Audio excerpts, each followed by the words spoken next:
Fala galera, tudo bem? Pastor Alvarez aqui para mais um Última Fronteira com meu querido amigo Leonidas.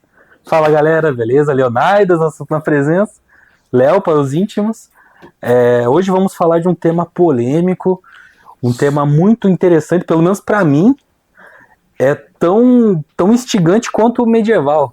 Uau! Mas a gente vai falar sobre a estética cyberpunk e o apocalipse cibernético. Então é uma questão que está muito em alta aí, né? Uma questão que a gente pode estar vivendo isso. Eu acho que não demora muito. Se isso for acontecer, não vai demorar muito.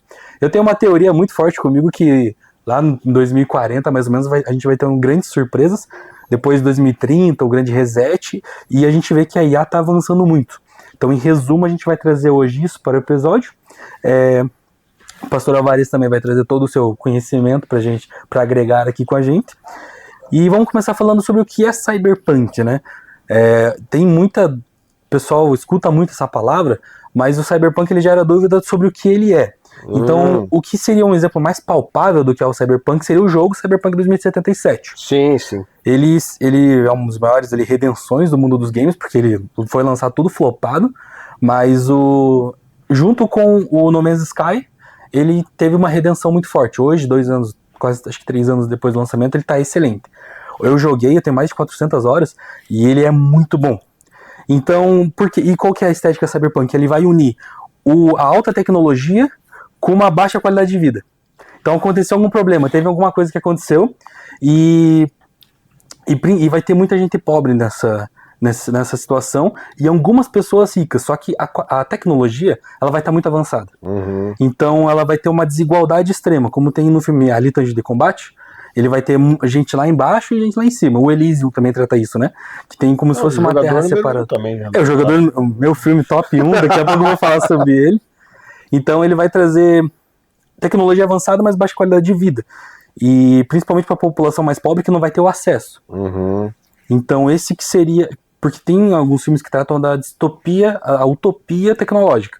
Que daí o mundo vai ser perfeito, todo mundo vai ter tecnologia, todo mundo vai ter a casa automatizada, o carro que voa. O cyberpunk ele vai para um outro lado, não tão otimista, um pouco mais pessimista. Então essa tecnologia ela existe, porém é pouco acessível.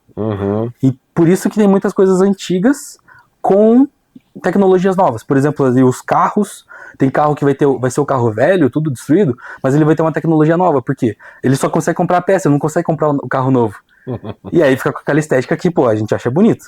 Aí vai ter os cyberdecks, as cidades também são assim, então, às vezes a pessoa mora, igual a gente brinca, né, em um apartamento em São Paulo, 2x2, R$2.500 por mês. Então vai ser tudo muito caro, muito difícil de ter, aí a pessoa vai ter que se virar com aquilo. Que o pastor conhece a estética cyberpunk? Que o pastor Não, cara, eu gosto muito porque o cyberpunk é um subgênero dentro da ficção científica, que explora o que você acabou de falar, né? Alta tecnologia e colapso social. Isso. Que é a base. Então, o que você tem sempre ali? Mega corporações que estão fazendo literalmente um governo sobre essa região, né? Elas estão até acima do governo, sim, né? É como se fosse um deep state mesmo, né, cara? Uma mega corporação que tá mandando em tudo. No jogo tem Arasaka, Militech... um monte de tecnologia invasiva, como monitoramento constante, sim. Tipo 1984, né, cara? O Big Brother ali, o olho vendo tudo que tá acontecendo. Um ambiente urbano totalmente decadente, né? Todo precário, né? Destruído. Bem pós-apocalíptico mesmo, assim, debaixo daquela dinâmica. Ou a maioria dos protagonistas todos estão sempre à margem da sociedade, então é um herói que é sempre um anti-herói do que o herói padrão, se né? A gente pega igual no Cyberpunk, ele é um mercenário. Tipo aí todos os outros essa característica, né? Ou é o cara que trabalha nas megas corporações, que daí ele vai ser o elitizado, a galera que trabalha no dia a dia, fazendo num bar, alguma coisa, que daí eles são os NPC, e o cara que é o mais diferente é o mercenário. Normalmente isso. E daqui a pouco, lógico, daí você vai estar essa visão meio cyberpunk vai estar sempre conflitando ou sempre alinhando junto com a galera do Exterminador do Futuro, né, cara? Que é o mais comum, assim, né? Esse conflito homem com máquina constantemente sendo apresentado. Então isso dentro da literatura, se você for pensar, tem o game, mas também tem muito livro escrito sobre o cyberpunk, tem até alguns filmes também. O cyberpunk, o jogo, ele foi inspirado no RPG de mesa, sim, com o nome de cyberpunk. E aí quando você pensa sobre isso, você vai encontrar uma literatura, ou Ghost in the Shell, Ghost in the Shell. Cyberpunk 2077, que é o que a gente tá falando agora. O Blade Runner, né? Que é a grande estética filosófica dos anos 80. O Blade Runner é sensacional. É. O ritmo né?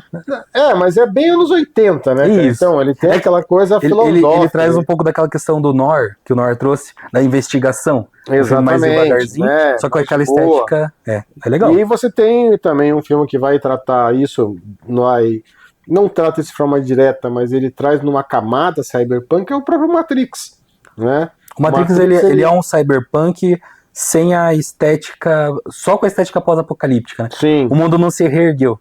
Então todo mundo vive dentro da Matrix, né? Então, assim, a gente trouxe mais um episódio sobre o apocalipse zumbi, mas eu acho que o apocalipse mais crucial para os próximos anos, ele é mais silencioso e mais cibernético, né? Sim. Ele tende a correr por esse caminho, né? Ele tá comendo pelas beiradas, né? Exatamente. Então você vai ver muito se falar sobre isso, né? Quando a gente fala de estética cyberpunk, é um homem que perdeu, né, cara, tipo assim, a mão, e a máquina precisou entrar para assumir o lugar, e aí mas é interessante você olhar que sempre no cyberpunk você tem uma mente humana por detrás e a máquina, tipo assim, ajudando essa mente humana a controlar todas as coisas, né?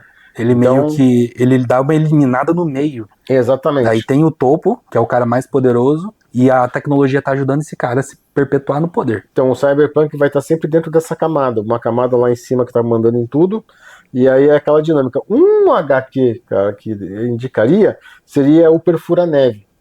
Esse eu não conheço. É em francês é Le Transporter, que é o nome é um trem que ele é criado e ele faz exatamente essa crítica social.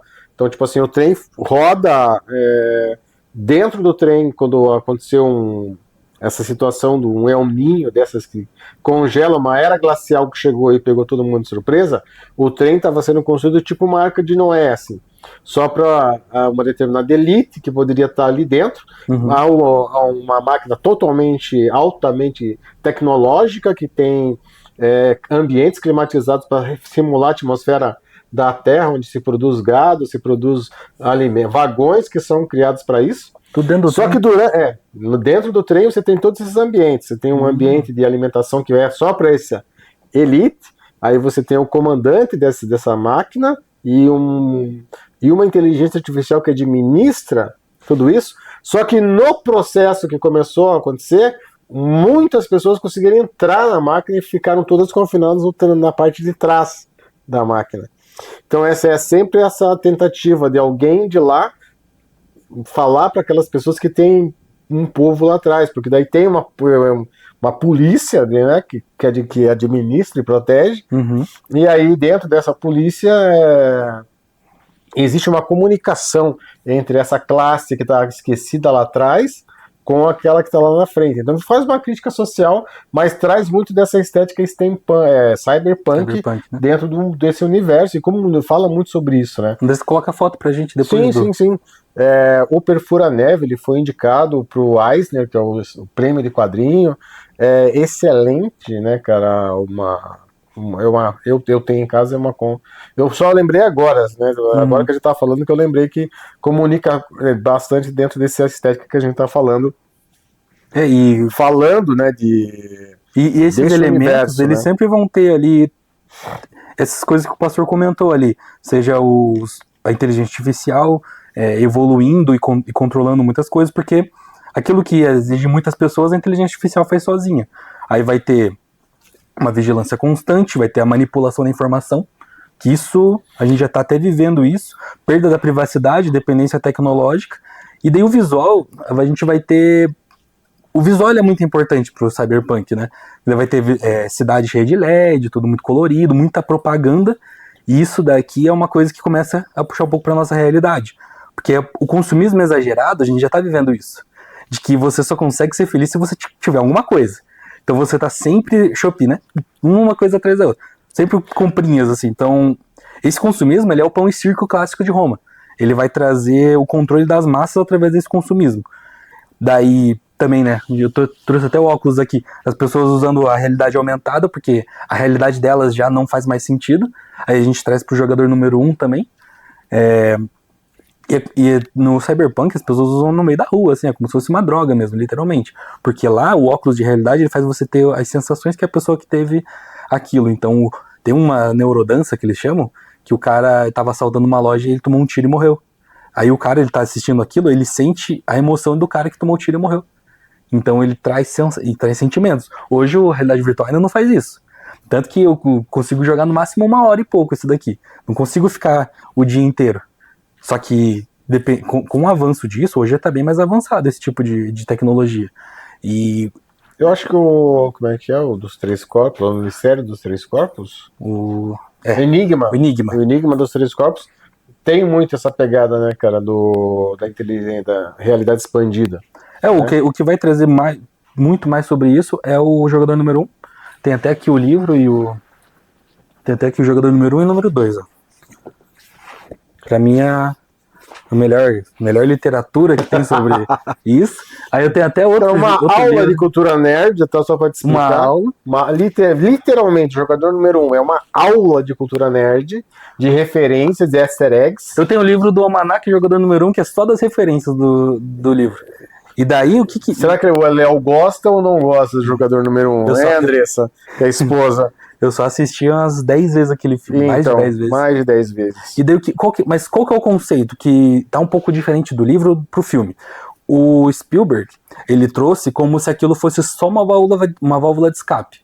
Então a pessoa, ela entra pra jogar, pra se divertir, só que no livro, aquilo não é só uma válvula de escape, aquilo é a vida da pessoa. Porque a criança, quando ela começa, a primeira coisa que ela recebe é um óculos de realidade virtual. Porque toda a época da escola dela vai ser no universo digital. O trabalho, as pessoas trabalham no universo digital. Então, tudo isso, aí vai ter entretenimento, vai ter entretenimento adulto, vai ter jogos, vai ter um monte de coisa. Só que no filme parece que as pessoas ainda têm uma vida fora. No livro, é muito mais as pessoas viverem dentro daquilo. Então, isso é uma coisa que acho que falta pouco para acontecer. Então, o que há alguns anos atrás a gente sabia que era uma coisa chamada Second Life, né? Second Life. Que é uma realidade onde a pessoa mora dentro do ambiente virtual. Gerou muitos problemas esse jogo, né? Daí já tinha muita gente. E hoje, se você for por um como é que é aquele... Switzer, que é o canal, né, de jogadores, Twitch. Se você vai lá, você vai encontrar muitos Second Lives lá. Pessoas que vivem 24 horas dentro do jogo. Só streamando, né? Só streamando. E eu conheci uma pessoa recentemente, há uns 2 anos atrás, que ela criou dentro do apartamento dela uma loja para vender produto dentro de um jogo de realidade ampliada. Era um jogo de medieval e ele tinha uma taberna e uma loja. Então ele passava, literalmente, ele trocou o trabalho dele físico por ter essa loja dentro do jogo. É um roleplay digital full time. Então ele tinha 3, 4 gabinetes rodando, até um gerador dentro do apartamento para diminuir o consumo lá, um sistema que ele literalmente investiu muito dinheiro porque ele ia vender produto dentro do jogo. Então ele tinha um Warcraft da vida, que ele ia estar dentro da loja vendendo full time, 24 horas, com um assistente de inteligência artificial funcionando, vendendo, negociando, vendendo arma, vendendo armadura. É uma profissão que é real, que não existia há pouco tempo atrás. E é algo que acontece hoje. É real? Pensa que tem uma pessoa que ela tá full time morando dentro do videogame, morando dentro do jogo. Porque o jogo não para, né? O jogo é online, então o jogo ele não tem um momento de pausa. Sim. Ele tá rodando 24 horas. Porque ele não vende só pro Brasil, então ele tá em todos os horários, né? Exatamente. Então você pode pensar, se isso aí, para uma pessoa que a gente tá encontrando, imagina quando você não tá rodando a nível mundial. E o Zuckerberg, ele tentou fazer um Oasis, né? Só que ficou uma bosta. Ficou horrível. Ficou muito ruim. Só que assim, é o poder de processamento que você precisa para você gerar um Oasis. é absurdo. Hoje nem a IA ia conseguir. Eu acho que a única forma de conseguir um Waze de verdade, igual o jogador número 1, é a computação quântica mais a IA. Porque aquilo ele tem que ser regenerativo, ele tem que estar o tempo todo atualizando, e o poder de processamento é absurdo. Então, com a tecnologia que a gente tem hoje, a gente não consegue chegar. O Zuckerberg ele foi um Ícaro, ele voou perto demais do Sol. E foi queimado e caiu. E aí aquela dinâmica. A gente ainda vai falar sobre esse computador quântico, a gente ainda vai falar um pouquinho sobre mais em outro episódio sobre esse tipo de coisa. Agora o apocalipse cibernético que a gente está falando, junto com o cyberpunk, né? Ele não é um apocalipse de catástrofe. Ele não é um apocalipse de tiro, porrada e bomba. Ele não é um apocalipse de armas nucleares, né? Ele é uma prisão silenciosa. Ele é atrativo. Sabe, eu tô vendo a Lego fazer a Lego achou um nicho. Criar sets de séries nostálgicas. Só essa semana ela lançou 4 sets. Ela lançou um set do Arquivo X, ela lançou um set do Star Trek, ela lançou um set do Jurassic Park, em homenagem ao ator que faleceu recentemente, e ela lançou um set específico voltado para o ambiente adulto. Porque hoje o nome é esse, né? Adult Welcome, bem-vindo ao mundo adulto. Sabe o problema? Se eu tivesse espaço e dinheiro, mas eu ia ter alguns quartos de Lego. Exatamente. Mas esse é papo outro dia. Mas isso é exatamente essa dinâmica que a gente tá vendo, porque isso se torna um consumismo para nós que somos nerds, cara. O universo de action figure, o universo de consumo é hype no alto, porque sempre aparece uma coisa mais bonita, mais bem feita, e você não quer fazer, você quer adquirir o melhor set, eu tenho o teu personagem favorito, você acha que o teu set do Batman é bonito, daqui você pisca o olho, tem um outro set do lado que acabou de sair, com mais detalhe, com mais, e esse consumo exacerbado, ele vai para todas as esferas, é pro corpo, é pra mente, é pra, tipo assim, isso vai aprisionando a nossa alma, né, cara, de uma forma, vai aprisionando a nossa forma de entender, e talvez, cara, uma das maiores ferramentas, né, desse apocalipse cibernético, seja esse próprio anseio do homem em querer alguma coisa, né? Sim, você se torna um escravo, né? Você se torna um slayer, né, cara, que é um escravo, você tá preso a essa coisa, né, cara, do consumo. Então, porque o pastor comentou do Neuralink. Imagine, quando você tiver um Neuralink na tua cabeça, a cada 10 minutos vai ter que sair uma propaganda. Aí daí pro plano que não é assim, o de assinatura, né, sem anúncio, vai ser um valor X. Se você não paga, a cada 10 minutos. A gente tem que pensar assim, ó, quando a gente pensa em internet, você tem que lembrar que até alguns anos atrás o que existia era a internet das coisas.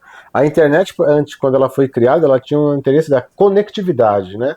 De conectar as pessoas, de não ter fronteiras, não ter barreiras, ser uma coisa livre, descomprometida. Ou a pessoa que criou a internet, um dos mentores da internet, numa das entrevistas, ele disse que a ideia deles era criar um mundo sem fronteiras, onde todo mundo podia se conectar. Depois as grandes corporações entenderam o poder disso e transformaram isso na internet das coisas. Tudo que você olha mais do que 10 segundos que chama a sua atenção, gera um arquivo de informação para um algoritmo e daqui a pouco você está sendo municiado. Então a internet se tornou a internet das coisas. O Neuralink é o que a gente chama hoje, o que eles chamam da internet em você. Você vai ter literalmente implantado no seu cérebro uma internet. Você vai ser a internet, né? Você vai ser o canal. Em vez de você usar o celular, você vai ser a ponte de contato. Você vai poder fazer coisas com a sua mente. O teu corpo vai poder receber informações. Já existe hoje um scanner que monitora todo o teu corpo em poucos segundos. Você já tem um scanner de 3D do teu corpo inteiro e já mostrando questões de taxa de açúcar, já mostrando o teu corpo inteiro. Então imagina o quanto isso vai se tornar mais desenvolvido daqui para frente, né? Então, a gente tá no começo ainda, né? Eu acho que essa coisa do Neuralink, eu fico curioso de como isso vai funcionar. É porque tem um lado comercial, que a gente sabe que os caras prometem o mundo, só que às vezes não entrega. E tem a questão da teoria também. Sim. E a gente tem hoje, cara, uma das coisas que talvez a maioria da galera, que você que está me ouvindo, você que está aqui vendo a gente de frente, você que está me ouvindo aqui, talvez existe, depois do mercado militar, o mercado que mais se tem consumo e investimento é o mercado da área de saúde. Sim. Depois do mundo militar, o segundo mercado que mais investe em coisas que você nem imagina é o mercado para a saúde. Hoje, hoje você lê sobre biohacking, você acha que é só uma coisinha de mudança de vida? Não. O biohacking, que é literalmente a tecnologia, ela está indo para um caminho tão avançado que o genoma humano já está 100% mapeado. Hoje eles conseguem... É claro que não é antiético, mas eles conseguem tipo, já escolher como que vai ser o teu bebê. Ele já tem empresas já se especializando nisso. Em como que você quer que o seu bebê olho nasça. Azul, loiro. Né? Já tem empresas pensando nisso, projetando para isso. Já tem empresas projetando restauração celular de coisas, entenda isso, até de peles que foram queimadas. Hoje em dia, a tecnologia está muito avançada em relação à regeneração. Hoje em dia, a galera já fala em implante de órgãos sem precisar de transplante. O órgão já sair montado de dentro de uma impressora 3D. Você vai lá, uma orelha já impressa, perfeita, como uma orelha do tom, do tamanho que você quer. Né? Tipo assim, já parou pra pensar nisso, cara? Você imprimir uma orelha numa impressora 3D, você imprimir um baço, você imprimir um órgão de uma pessoa, em vez de você correr na fila pro transplante, você ter um órgão disponível para isso? Tem aquela questão que saiu que eles estavam imprimindo a carne, né? Exatamente, cara. Isso para alimento, quando falaram, mas nada impede de ser uma carne humana, né? O que acontece é assim, essa carne impressa, ela não tem a mesma textura e não tem o mesmo sabor pelo que foi dito pela empresa. Só que isso estava em fase experimental ainda, né? Então tudo era muito...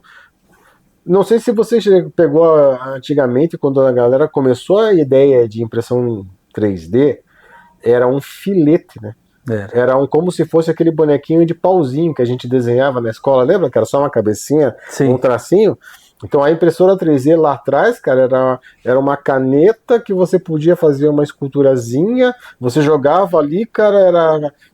Só o fato de você, daquele jato, imprimir uma imagem, já era algo que humanamente impossível.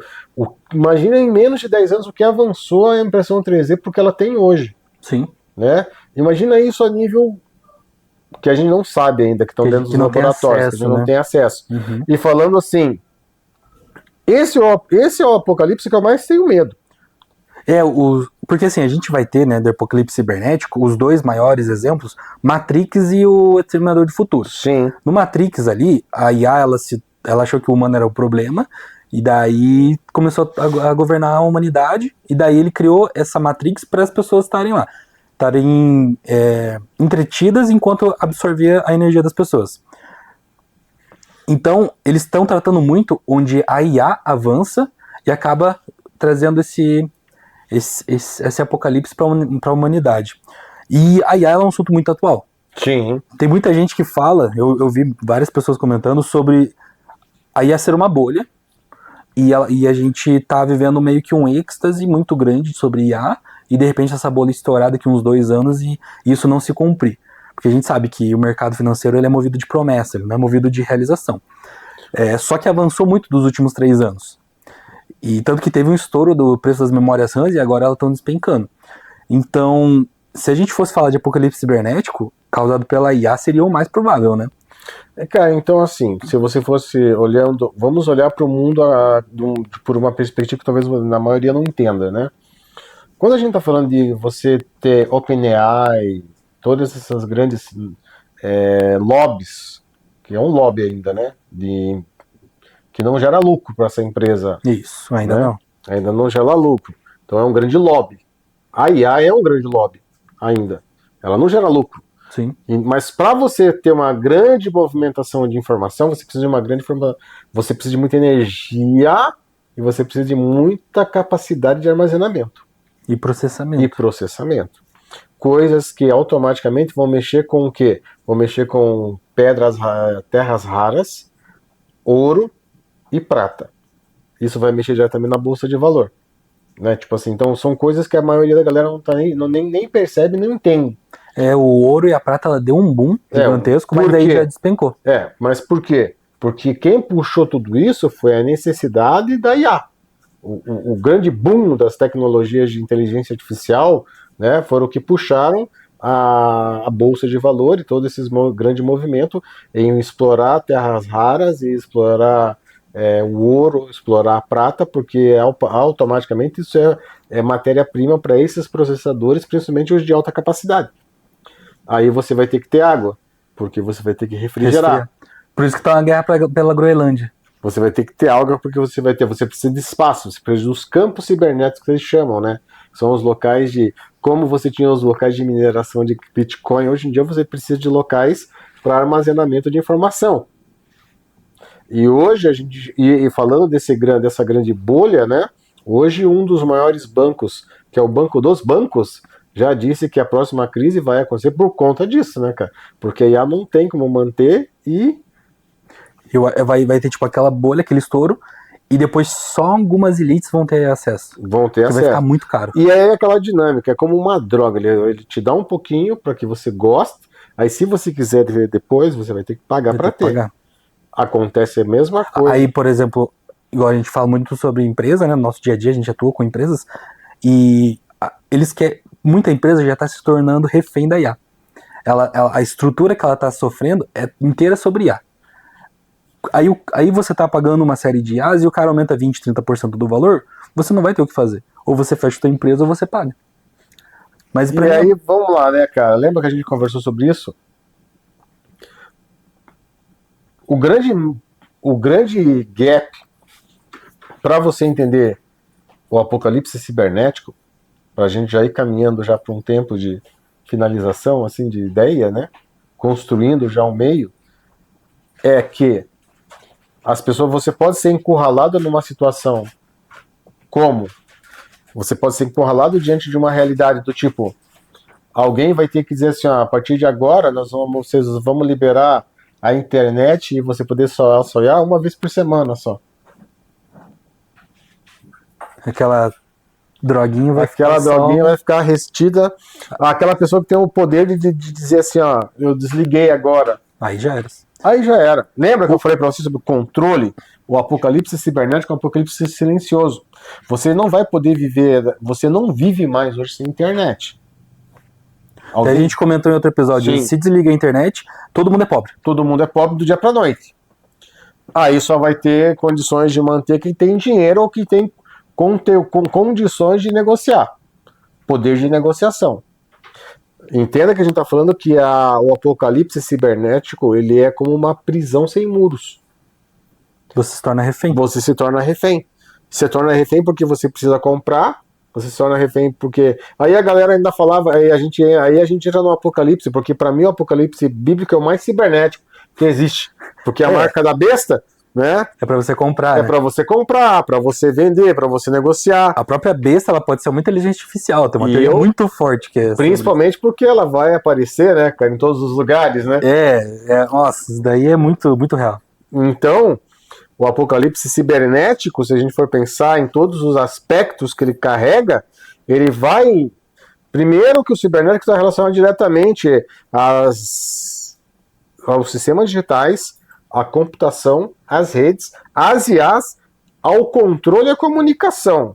Então, tudo que a gente vive hoje imerso pode ser uma cadeia sem muro, aonde nós somos aprisionados por uma questão de dizer assim, olha, só vai comprar, só vai comer. Vamos lá, qual que é o grande plot twist que aconteceu no mundo hoje? Usando uma linguagem bem cinematográfica, né? Bem nerd. Bem nerd. Cidades de 15 minutos. As pessoas elas estão sendo confinadas em quadrados. As pessoas estão sendo confinadas. E o que confina a situação? Por que você quer viajar? O controle do ambiente, né? Por que você precisa viajar para tal lugar? Então, se você não trabalha, você não precisa viajar. Aí o que acontece? As dinâmicas que a gente já sabe que acontecem de controle epidemiológico, né? Eu crio uma situação uma nova crise sanitária, essa crise sanitária confina todo mundo no ambiente quadrado, o ambiente começa a ser fechado, você fecha as fronteiras, e aí você começa a transitar sempre o mundo cada vez mais enquadrado. Não existe mais globalismo, você não é mais um cidadão do mundo, você não é mais um cidadão que tem liberdade geográfica para ir aonde ir e vir. É perigoso você ter uma população que é livre para fazer. Para que você possa ter controle, você precisa... Aí só falta subir os muros e fazer igual o B13, aquele filme, o Bairro 13. Já lembra desse filme? Sim. Aí para e pensa comigo. Então a gente está diante de uma realidade que talvez os muros subam, talvez a liberdade acabe, e eles só precisam simplesmente tirar de você o acesso. Sim. Né? É aquela coisa, eles querem acabar com o dinheiro físico, acabar com os documentos físicos, você ter tudo de maneira digital, você ser uma identidade digital. E a partir do momento que você se torna uma identidade digital, você é refém de uma prisão sem muros. Sem essa liberdade, você... E daí fica a dúvida, a gente consegue sobreviver caso isso aconteça? Porque daí a gente tem que falar de sobrevivencialismo digital também. E aí vamos combinar que no próximo episódio a gente fala sobre isso. Sim. Que a gente pode trazer esse assunto mais debaixo de uma visão sobrevivencialista real. Porque tirando toda e qualquer teoria de conspiração, você, diante de uma situação de crise, você precisa aprender como se virar. Quando fala da IA assumir o controle, você assistiu os últimos 2 filmes do Missão Impossível? Fica aí devendo. Eu assisti, eu e o André, a gente assistiu todos e depois vamos no sistema assistir o último, né? O que mais me preocupa é o que é tratado naquele filme. O Tom Cruise, a gente sabe que ele sabe de muita coisa. E o que acontece? Qual que é o plot do filme? Uma IA, ela se solta, digamos assim, ela se desprende, como se fosse um Ultron da vida, e ela começa a assumir o controle bélico dos países, principalmente os mísseis nucleares. Hoje, o míssil nuclear, a gente não é um cara que vai lá, acende o pavio e sai o míssil. É um botão, basicamente um botão, tudo digital. Então, hoje que eu vejo, o maior problema disso acontecer, da IA assumir, seria esse tipo de armamento ou esse tipo de controle que ela vai ter. Se existe alguma teoria de que a IA vai ficar sem freio e ela vai destruir a humanidade, seria isso. Uhum. Porque é o único poder que ela poderia ter. Só que o que eu acredito é que a IA ela tem um dono e tem uma coleira. Então alguém vai estar sempre controlando ela. Se a gente entra na teoria de que ela vai se desprender, eu já acho que é muita viagem já acho que não acredito nisso de verdade. Porque é muito dinheiro envolvido. Então, se a gente fosse falar de fim do mundo, isso acho que seria o único potencial fim do mundo, assim. Só que o problema desse apocalipse digital realmente é a perca da liberdade. Então, eles estão sempre fechando, sempre colocando, igual o Bitcoin, por exemplo. É um grande exemplo disso. O Bitcoin, os caras conseguiram flopar o Bitcoin. Eles conseguiram derrubar, porque começaram a comprar, antes era só as pessoas comprando, aí começou a crescer. Os estados, os países começaram a entrar com força, por isso daí jogou o Bitcoin lá pra cima. O Bitcoin, ele teve em 6 de outubro, a alta máxima dele foi $126 mil. Hoje ele tá em 64 mil. Então depois que eles tiraram esse dinheiro, ele caiu para 50 e agora tem as outras moedas digitais. Tem euro e tem dólar digital já. Uhum. Então aquela liberdade que a pessoa tinha com o Bitcoin já não tem mais. Eles conseguiram tirar Aí todo mundo pensava que o Bitcoin ele ia estar sempre crescendo. E agora foi jogado lá para baixo. Por quê? Porque ele descredibilizou toda aquela segurança que tinha, foi vendido como se não tivesse mais. Aí agora é mais seguro comprar o meu dólar digital, porque ele é lastreado no dólar. Então ele não vai perder esse valor que você perdeu. Muita gente perdeu muito dinheiro nessa queda do Bitcoin. Então eles vão sempre estreitando. Aí aquela questão que o pastor comentou. A gente tinha liberdade de ir daqui para São Paulo. Mas, por exemplo, daqui para São Paulo, você vai ter pessoas que podem ir, vai ter pessoas que não podem ir. Você vai ter que passar por uma aduaneira. Então é sempre o controle. Por isso que esse apocalipse cibernético ele pode não ser igual ao Matrix, igual ao Exterminador do Futuro, mas ele vai estar de pouquinho ali. Um pouquinho de cada vez. Você não vai poder comprar tal coisa. A Skynet, né, cara, do Exterminador do Futuro, ela era uma autônoma, né? Uma IA autônoma, que ela decidia, ela aprendia, decidia, executava sozinha. Sim, aí ela perdeu o controle, né? Daí ela perde o controle. Então, e o dia do julgamento, né? Que é o dia que ela literalmente decide que a humanidade é o problema, ela é misantrópica, né? Sim, misantropia. Misantropia. Eu recebi a mensagem, você recebeu? Aham. Ela é misantrópica, então ela entende que ela tem desprezo pela humanidade, né? Uhum. Porque a palavra misantropia é exatamente isso, né? É desprezo pelo próximo, né? Pela humanidade. Sim. Então ela é uma IA misantrópica, ela entende, né? Que é o grande problema da humanidade é o próprio ser humano, e ela decide exterminar com tudo, e aonde nasce a saga do Exterminador do Futuro, né, cara? Sim. Assim, né? Que o 2 ele é muito mais voltado para esse ambiente de entender o porquê que onde tudo começou, né? O primeiro não explica nada relacionado a isso, né? Mas é do 2 que vem literalmente uma aula de como que isso se desenvolveu, né? Que é o filme mais famoso Eu de gosto do todos, né? 3. Só tiroteio, só. Então, assim, Tem um filme que é interessante, que é o Justiça Artificial, não sei se o pastor já viu. cara, Ele isso não. é um pouco mais recente. Qual que é a questão? A pessoa ela não é mais colocada na frente de um júri e de um juiz. O juiz é uma inteligência artificial. Então ele tem 90 minutos para usar toda a internet e as provas que ele tem para provar a inocência dele. Então a IA vai julgar se ele é inocente ou não. E aí vai dando uma porcentagem para ele. Você é 98% culpado, tente provar a sua inocência. É um filme com o Senhor das Estrelas, né, o Chris Pratt. E é um filme que você fica tenso porque você não sabe se a IA vai fazer o certo ou não. E daí todas as provas incriminaram ele, todas as provas estão dizendo que ele é o culpado. Imagine, se você não tiver esse direito à defesa humana, aí você tá à mercê da máquina. E se alguém programou a máquina pra te condenar, já era, amigo. Exatamente. E a gente tem muito de programação preditiva, né, cara? Muita coisa que o cinema traz, mostrando um futuro apocalíptico, né, cara, que tá se desenhando agora. E não tem série que seja mais assertiva nisso que Black Mirror, né, cara? Né, Black Mirror é como se fosse o profeta desse novo mundo, né? Exatamente. Black Mirror, ele traz, assim, algumas coisas que chegam a ser assustadoras, porque um dos episódios que eu fiquei mais em choque foi o episódio dos cachorros policiais, cara. É bizarro. Bizarro, antes mesmo da China ter lançado a primeira série desses próprios cachorros, né, dessas máquinas, tecnicamente esses robôs cachorros que vão estar, né, agora ela já evoluiu para quarta geração desses mesmos robôs, né? Eles já estão começando a ser usados no... É, já ele faz a vigilância junto com o policial em Pequim, né, cara? Sim. Então, assim, a Black Mirror traz isso na segunda temporada, né? Numa das temporadas da Netflix, que a Netflix compra, né, a série, e aí ela produz 5 episódios, e num desses 5 episódios tem esse momento, né, do qual aparece ali, que já indica muito do que a gente vai viver para frente, com base em algumas questões relacionadas a controle, né? E isso é muito real. Como eu digo para vocês, esse apocalipse cibernético, ele é uma cadeia sem muros, né, cara? Tipo assim, e é muito mais perigoso do que qualquer outro tipo de lugar. Tem um episódio que é muito, muito próximo do que a gente vive hoje, que é o que ele consegue gravar toda a história dele. Que apaga a memória?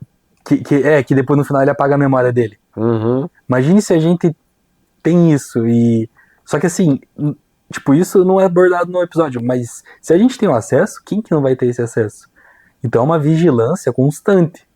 É, aquela dinâmica, né? Tem O que eu vejo assim, cara, falando sobre Black Mirror, tem um episódio que eu acho que é muito atual, que é quando o pessoal tem que fazer exercício físico para ganhar crédito. Sim, esse daí é bizarro. E tem tipo um American Idol, né, cara, que as pessoas se apresentam. Aí quem consegue um dinheiro muda de vida. Muda de vida, né? E nesse momento o cara convence a menina que ela não era cantora e ela ia vender conteúdo adulto. Esse é o segundo episódio, 15 milhões de méritos o nome. A menina ela achava que ela ia ser cantora, mas daí ela não tinha talento.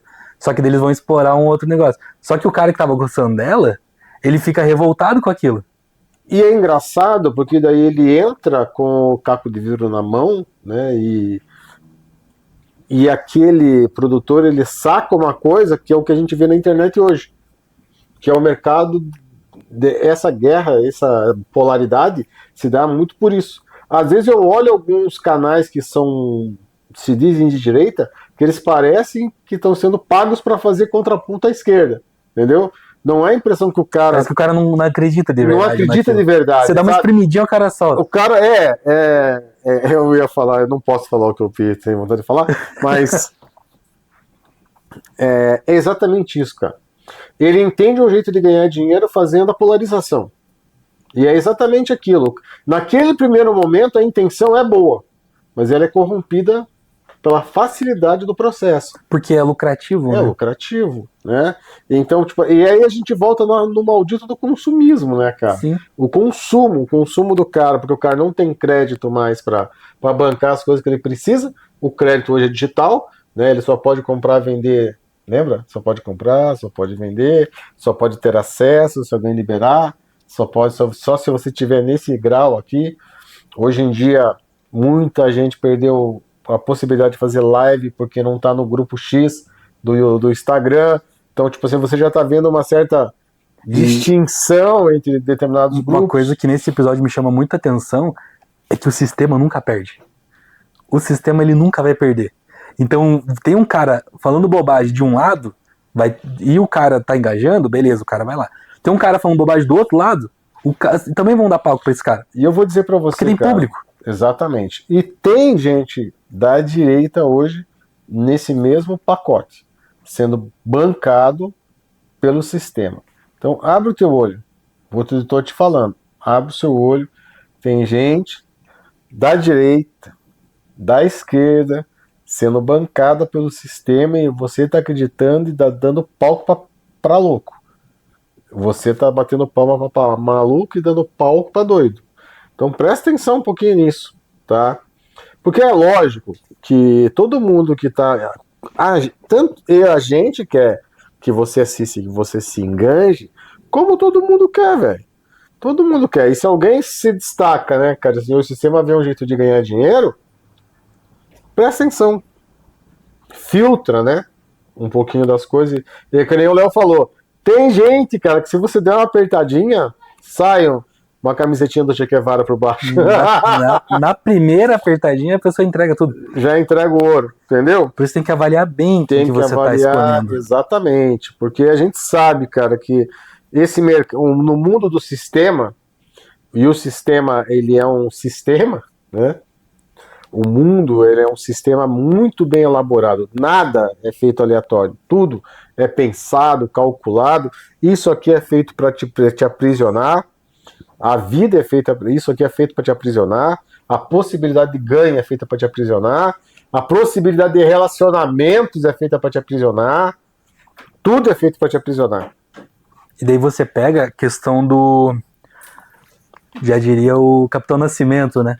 O sistema é complicado, parceiro, não vou falar o que ele falou, mas aí, quando ele descobre é que a gente tem que medir nossas expectativas. Eu digo, até estava conversando com o pessoal esses tempos atrás, só existe um salvador.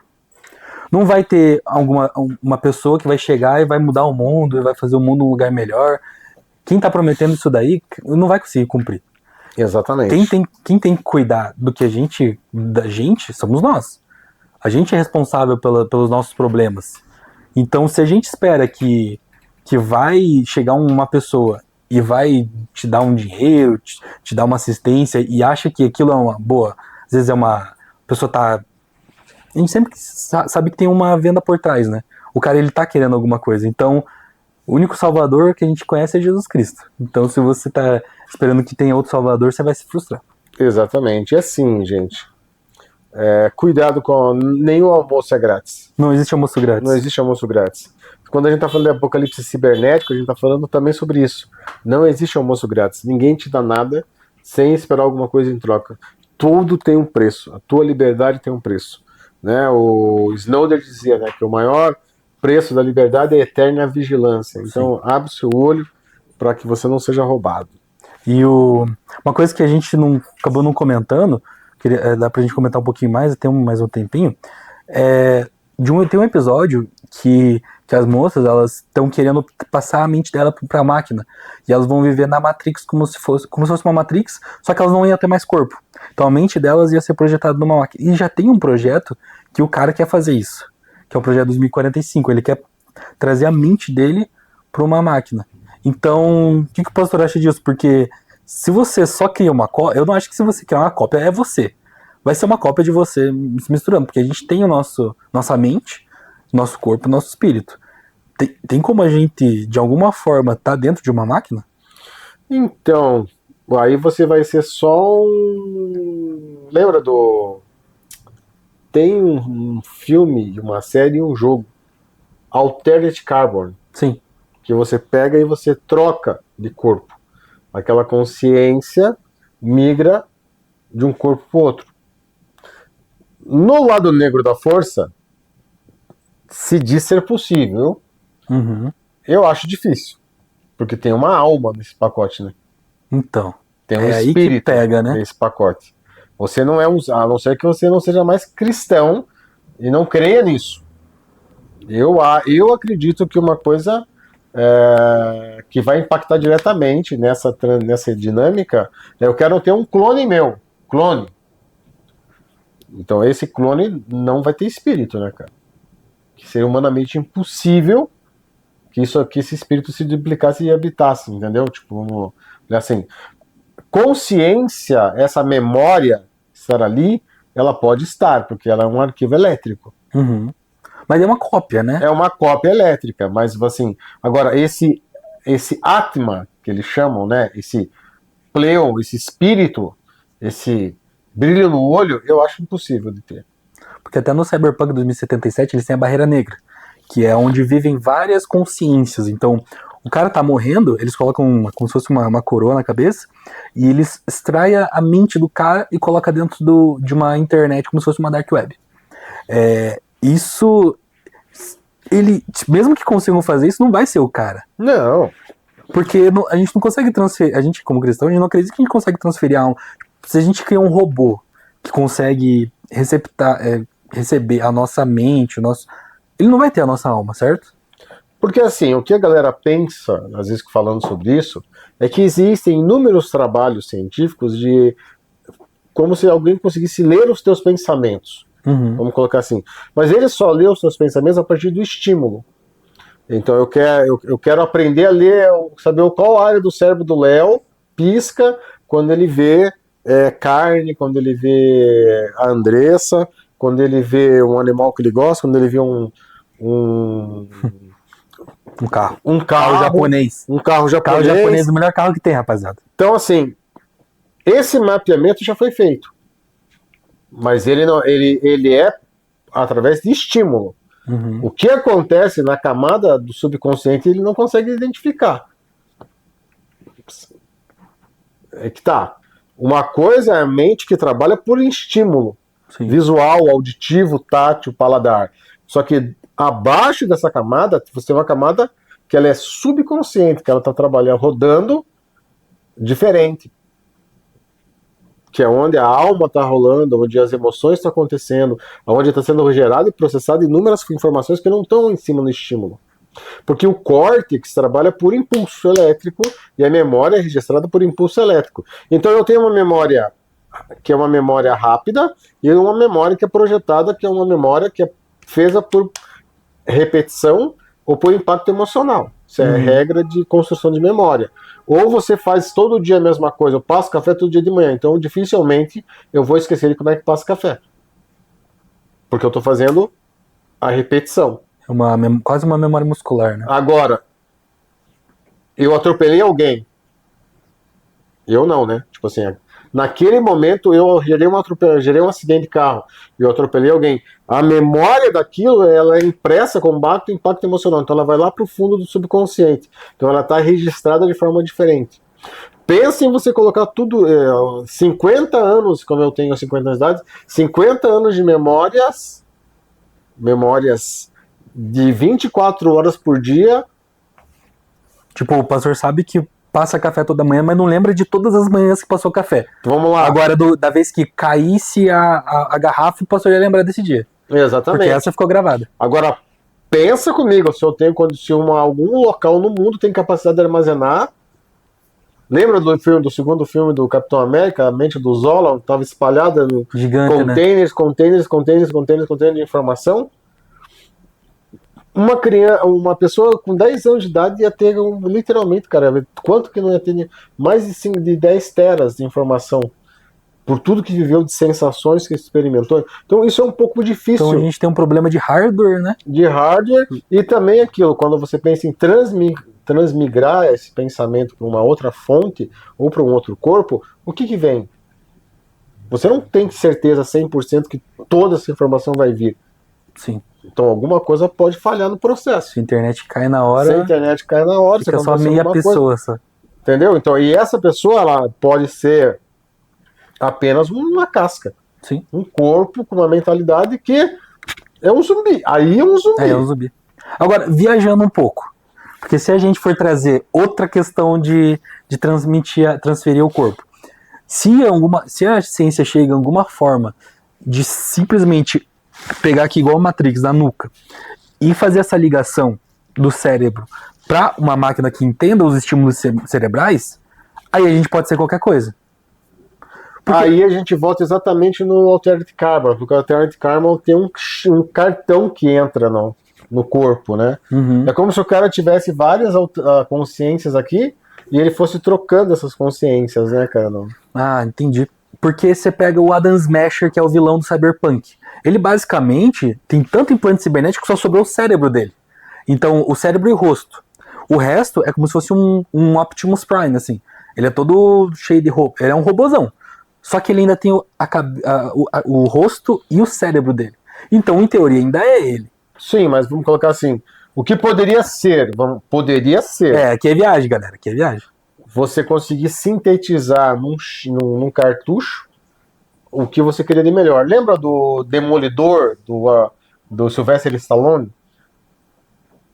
Sim, o antigo. O antigo, Demolidor Sylvester Stallone. E o Wesley Snipes como vilão? Lembro, esse eu lembro. Lembra que você conseguia implantar, bem distante. Conseguia implantar memórias, tanto que eles colocaram que no Sylvester Stallone ele aprendeu a fazer crochê, tricô, porque na câmera de indução da CRIO, ele estava numa prisão CRIO-cibernética, né?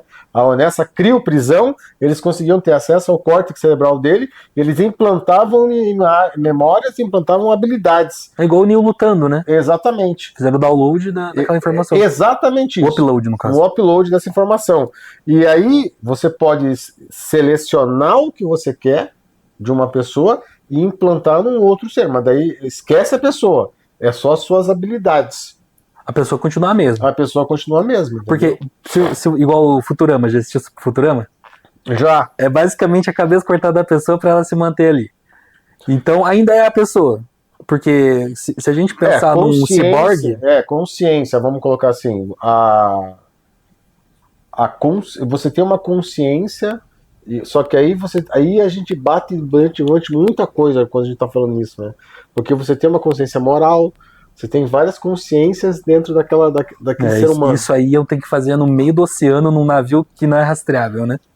Né, cara? Tipo assim, tem muita coisa envolvida num processo como esse, né? E a mente, cara, ainda é uma fronteira. Não é o espaço, não é o oceano, não é as fossas marianas, não é depois de Alfa Centauro.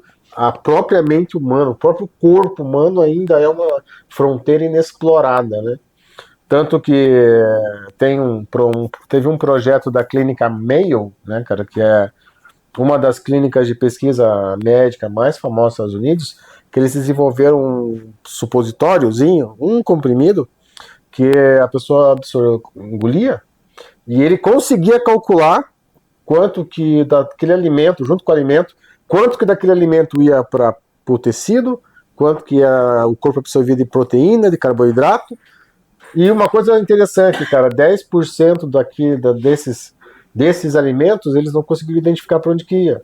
Uhum. Cara, dentro de vamos colocar assim, 100 gramas de um negócio, 10 gramas ninguém sabe para onde é que vai ainda. E 10 gramas é bastante coisa. É bastante coisa. Então, se você pensa que 10 gramas do corpo eles não conseguem identificar, se o cérebro ainda é um desafio, e se você for olhar para onde está inserido, vamos falando de corpo, né? quando você olha para o Matrix, todo mundo dentro daquele ambiente confinado, aonde aquelas garras estão aprisionadas nas pessoas, né? Tipo assim, nos locais onde elas estão, e falar que são exatamente os locais dos chakras, né? Os caras sabem, né? Os caras não são bobos. Quem faz filme não é Mas bobo. isso é um outro papo. Não é para hoje, né? Não é para agora. Isso aí é uma conversa que é pra gente avançar, porque a gente ainda tem muito o que falar ainda sobre esses assuntos. A gente tá indo já pra parte final do episódio, né? Estamos encerrando já. Só queria fazer umas menções honrosas, porque eu gosto muito de filme, comento muito sobre filme, e é uma das minhas paixões, quem sabe um dia eu não estudo cinema. Os melhores filmes pra mim do Cyberpunk é o Matrix 1, tem a questão messiânica, o filme é excelente. Só que esse é o melhor filme, mas o filme que eu mais gosto, que é o filme do coração, é o Jogador Número 1, não tem jeito. E eu acho que se tivesse um apocalipse cibernético, a gente ia estar muito próximo daquilo. Porque a gente vai ter uma vida digital, talvez não tão física, mas talvez a gente use os nossos sentidos pra estar nesse mundo digital. Porque tem uma parte que ele coloca toda uma roupa, ele consegue sentir todo o ambiente digital que ele tá. Que é muito mais plausível do que a gente colocar alguma coisa dentro do nosso cérebro. Cara, um filme que eu vou abordar nisso é o Tron. Tron. Qual deles? O antigo? O antigo. O bom? O ruim? O bom. Esse, Tá. esse é bom? É bom. O Tron, relacionado a esse ambiente cyberpunk de criação de mundo. Matrix. Por que Matrix? Cara, Matrix mais do que o Exterminador do Futuro. Sim. Porque Matrix é o pai do pensamento cyberpunk. Né? Tipo assim, se a gente fosse pensar num filme que bate um carimbo no cyberpunk, que cria toda uma estética. Né? É o próprio Matrix, dentro do conceito do Neo, como literalmente com aquela dinâmica do Salvador, o cara, né, o Prometeu que viria de vir, né, cara, aquela coisa, né, diante de tudo isso. Matrix, pra mim, é o filme, e literalmente é o que abre a ideia de tudo que a gente falou de cibernético, né, o que envolve questões de programação, inteligência artificial, realidade aumentada, controle. O legal do Matrix é que ele é baseado numa teoria real, que é a teoria da simulação. Sim. Então isso daí traz uma densidade muito forte pro filme.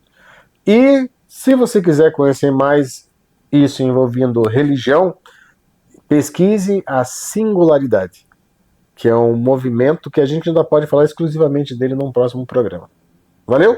Então Galera, Deus abençoe poderosamente a vida de vocês. É muito bom estar aqui com vocês. Nos sigam nas redes sociais, Última Fronteira Pod. Siga este canal no YouTube, siga este canal no Instagram, na rede vizinha, no TikTok. Aonde você encontrar a Última Fronteira Pod, por favor, vai lá e segue a gente, compartilha, comenta, seja nosso amigo, seja nosso hater, seja o que você quiser aqui, mas ajude a gente a crescer, por favor. Participe, comente, assista os outros episódios também, estão muito bons, excelentes. Excelentes, e aguardamos vocês no próximo episódio do Última Fronteira. É isso aí, pessoal, obrigado.